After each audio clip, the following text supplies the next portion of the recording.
Masa kecil saya kelam, broken home, tidak punya figur ayah, hidup dalam kemiskinan. Saya marah pada Tuhan, saya jadi anak jalanan, saya marah pada orang tua saya, karena mereka berpisah tanpa harus memikirkan atau tidak memikirkan perasaan anak-anaknya. Orang dewasa memutuskan nasib mereka tanpa mempertimbangkan perasaan anak-anak yang dilahirkan karena buah cinta kasih. Itu kehidupan saya.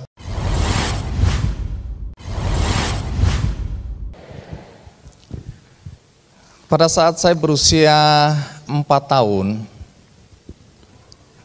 orang tua saya bercerai. Ayah saya membawa 2 kakak laki-laki saya, waktu itu entah kemana. Kemudian saya dan 2 kakak perempuan ikut bersama ibu. Ibu saya single parent, mencoba berjuang menghidupi 3 anak, saya paling bungsu. Dia jadi tukang jahit. Pernah jadi kasir di sebuah restoran, subuh harus bangun, naik truk atau mobil pick up sayur, jemput pagi-pagi subuh, pulang sudah larut malam. Saya dan 2 kakak saya harus berjuang hidup mandiri. Saya hidup tanpa figur ayah. Dalam perjalanan ibu saya bersama 3 anaknya, kami pernah tinggal di garasi rumah orang.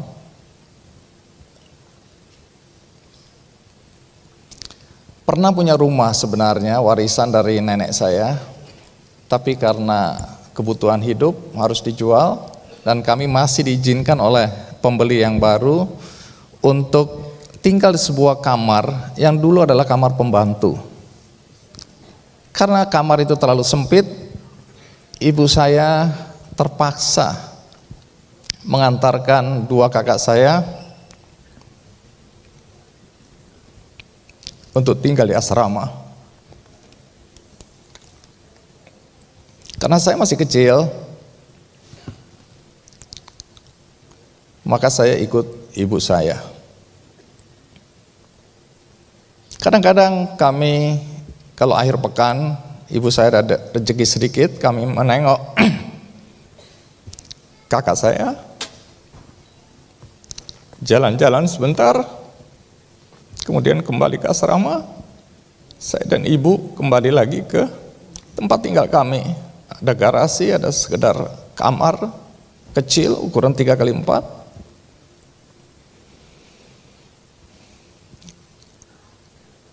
Masa kecil saya kelam, broken home, tidak punya figur ayah, hidup dalam kemiskinan. Saya marah pada Tuhan, saya jadi anak jalanan. Saya marah pada orang tua saya, karena mereka berpisah tanpa harus memikirkan atau tidak memikirkan perasaan anak-anaknya.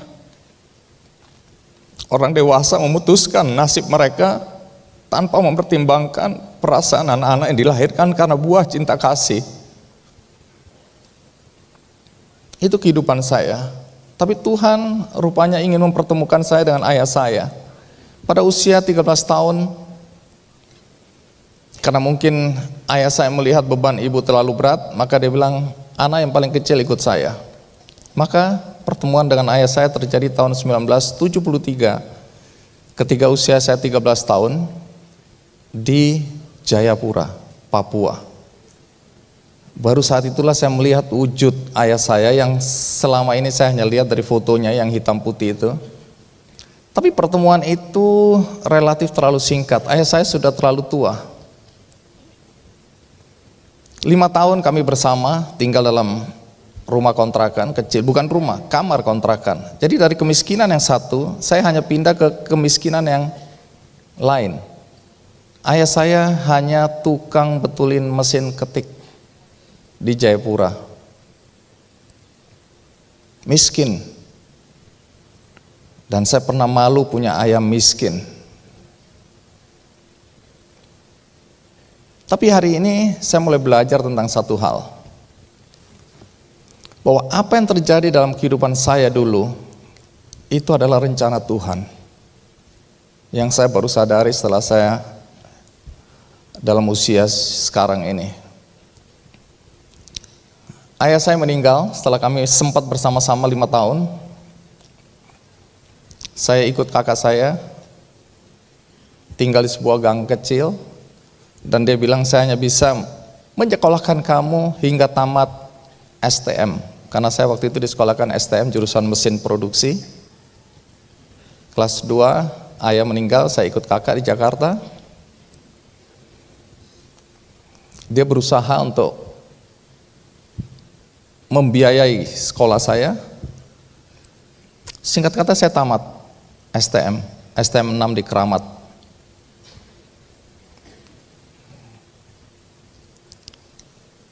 Guru saya ketika kelas 4 pernah mengatakan kepada saya, dan itu adalah momen yang penting dalam hidup saya, sehingga saya bisa seperti sekarang. Karena guru saya bilang, kamu punya satu talenta yang luar biasa. Kamu pandai menulis. Satu hari kelak kalau kamu memilih profesi, kalau kamu jadi wartawan, adalah profesi yang akan cocok buat kamu. Waktu itu memang saya salah tangkap, saya kira hartawan. Karena saya ke rumah, saya pulang, saya tanya ibu saya, dia bilang, wah hartawan itu orang yang punya uang banyak. Saya bilang, oh aku ingin jadi hartawan. Kata orang Surabaya, jekete wartawan maksudnya. Jadilah saya wartawan. Tamat STM, saya sempat kuliah 3 tahun drop out, sampai hari ini belum pernah sarjana. Kalau ada S1 honoris causa, tolong tawarkan ke saya. Menikah pada usia saya 25 tahun. Ketika itu saya masih jadi wartawan atau reporter apa dan siapa orang Indonesia yang diterbitkan oleh majalah Tempo. Saya jadi reporter Tempo waktu itu, bertemu istri di situ. Istri yang menggaji saya atau yang menyerahkan amplop gaji saya waktu itu. Karena mungkin dia waktu itu ngasih amplop terus, saya pikir dia orang kaya. Saya jatuh hati sama dia. Kami menikah tahun 87. Maaf, bukan 85 tapi 87. Tuhan masih senang bermain-main dengan saya. Baru menikah, saya punya 2 kakak perempuan tadi, dua-duanya kena kanker. Ibu saya juga kena kanker.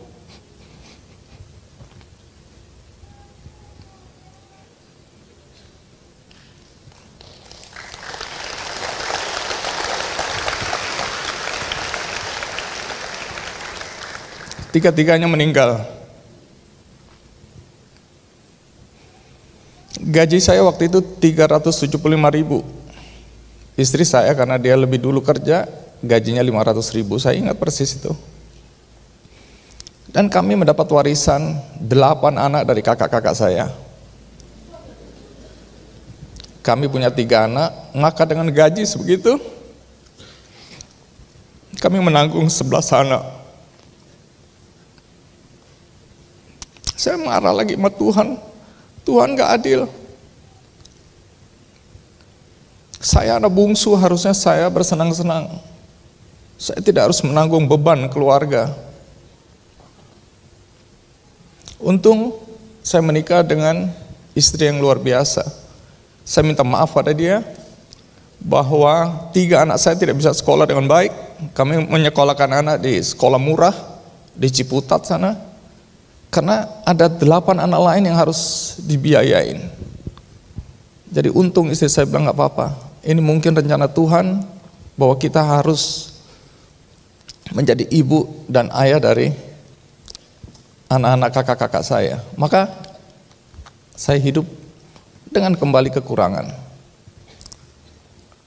Tapi Tuhan memberi jalan yang luar biasa yang baru saya sadari belakangan ini. Karir saya berkembang pesat sekali. Umur 40 tahun saya jadi pemimpin redaksi Media Indonesia. Pada usia 42 saya sudah pemimpin redaksi Seputar Indonesia dan kemudian Metro TV. Gaji udah bagus.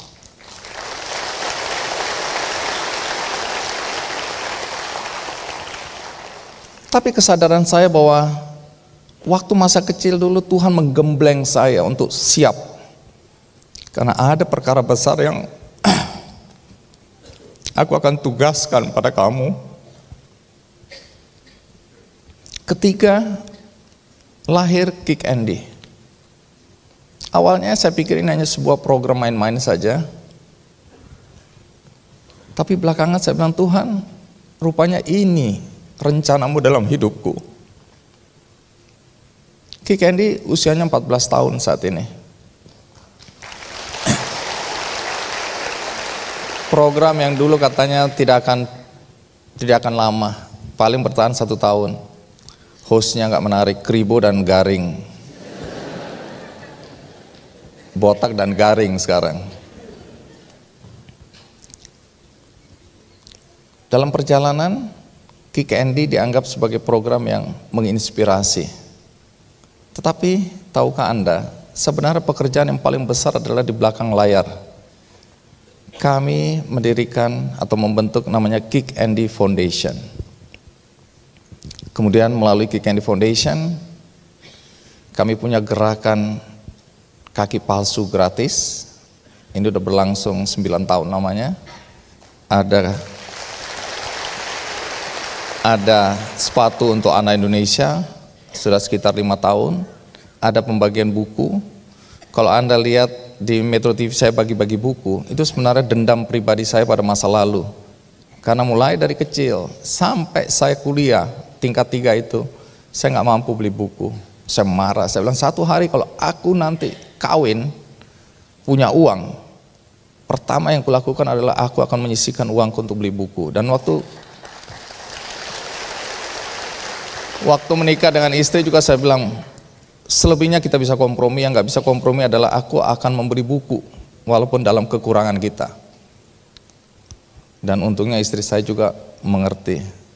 Tapi sebelum lebih jauh, saya ingin memperkenalkan istri saya yang luar biasa.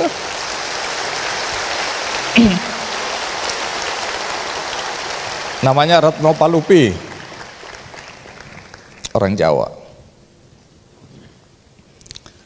Saya bilang, saya punya dendam yang luar biasa. Nah, ketika kami punya program dan saya ingin berbagi, saya bilang pertama yang saya lakukan adalah berbagi buku. Maka sampai hari ini, sejak Kick Andy lahir, saya berbagi buku. Dan kebahagiaannya itu menjadi double. Selain bisa berbagi, uang untuk membeli buku bukan uang saya, uangnya Metro TV. Bahagia rasanya. Singkat kata, karena saya biasanya panjang sekali bicara, tapi hari ini dijatahin 30 menit. Padahal kalau saya bicara biasanya 7 jam itu lebih mudah buat saya daripada 30 menit. Karena pekerjaan saya memang ngomong. Nah, hidup dalam kemiskinan, kemudian bisa jadi wartawan, sampai pada titik tertinggi, karena di redaksi yang paling tinggi itu adalah pemimpin redaksi, dan saya sudah mencapainya. Ada Kick Andy, kemudian saya minta berhenti sebagai pemimpin redaksi, saya ingin fokus untuk kegiatan sosial. Lalu, 1 tahun yang lalu, saya maunya pensiun. Umur saya sekarang 60 tahun. Saya bilang cukup.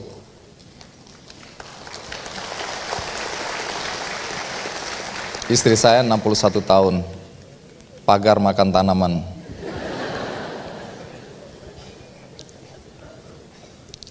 Saya mau pensiun. Saya sudah beli tanah di sebuah desa, saya ingin kembali ke desa, tinggal di desa, menikmati hidup saya untuk diri saya. Tampaknya Tuhan belum mengizinkan. Karena tahukah Anda, ini bagi yang belum tahu,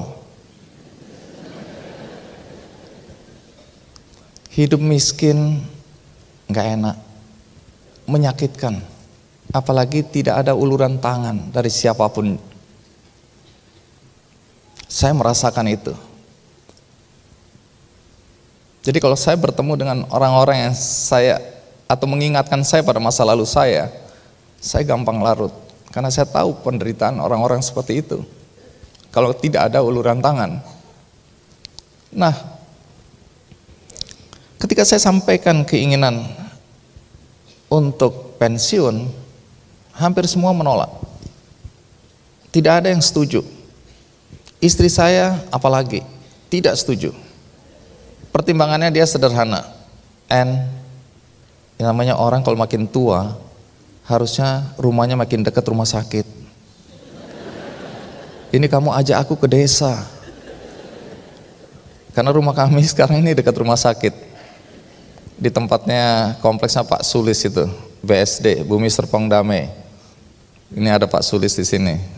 Sinar Mas Group yang banyak juga bantu saya di kegiatan sosial. Kita berikan aplaus juga.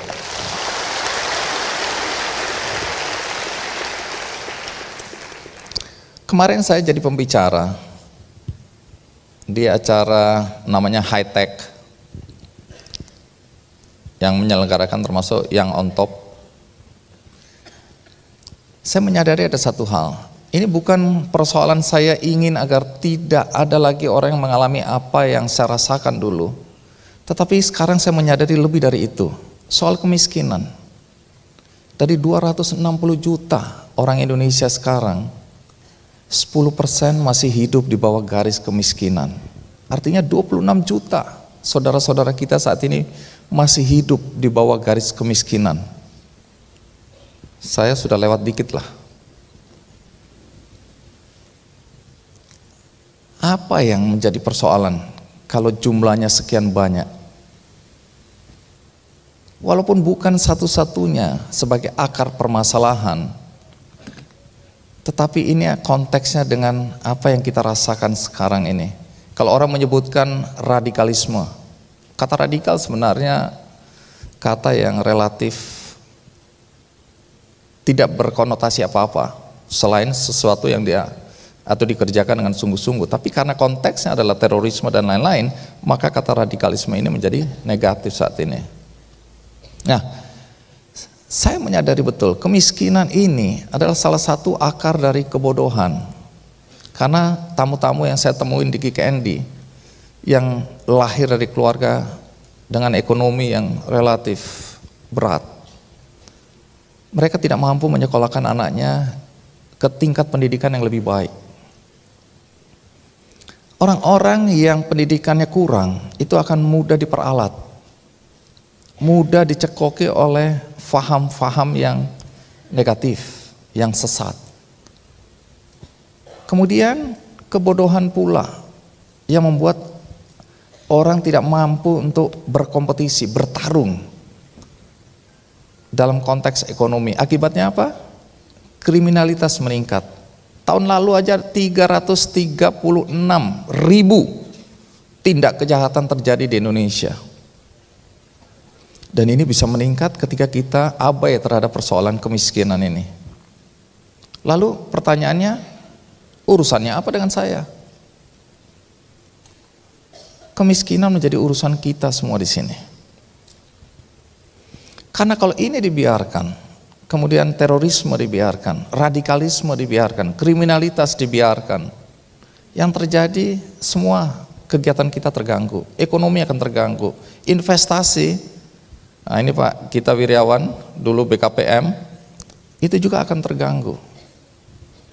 Orang takut, bahkan yang sudah ada lari keluar.